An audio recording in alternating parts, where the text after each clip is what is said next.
Hey kids, welcome to another episode of What Puzzles You? Today I'm going to answer the question, what are idols? You see, idols are anything that is in our lives that we worship more than God. In the Bible, we hear a lot about idols.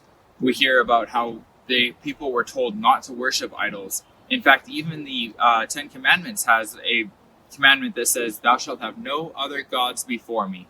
And that's talking about idols. Back in those days, an idol would probably be a little wooden statue or a metal statue that people would worship and bow down to that statue, just like how we go to church and worship God. And that's bad, because God wants us to love only Him, because He created us to love Him.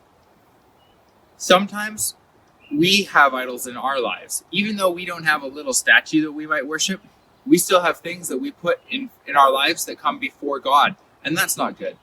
Some of the things that often happen are we watch movies or we play video games too much and we don't put our focus on God.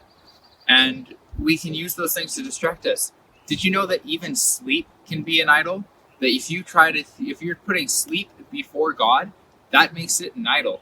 And that's not good, even though sleep is a great thing. So today, I'm in the mountains. Me and my brother came out camping. And one of the great things about getting outside and going camping is it means that we are able to take our time away from the video games and the movies and the technology. I'm able to sit here and I'm able to see all of these beautiful things that God created, and I'm able to thank Him for it and worship Him for it.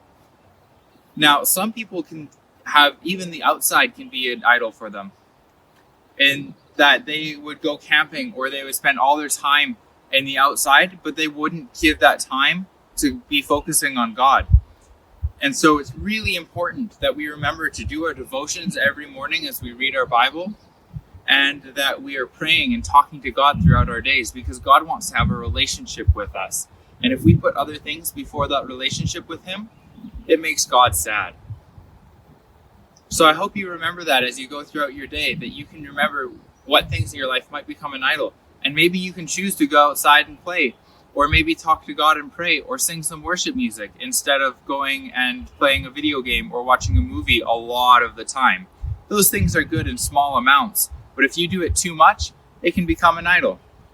If you have any more questions for me, you can email me at josiah@calvarychapel.ca, or you can email Pastor Hugh at calvarychapel.ca.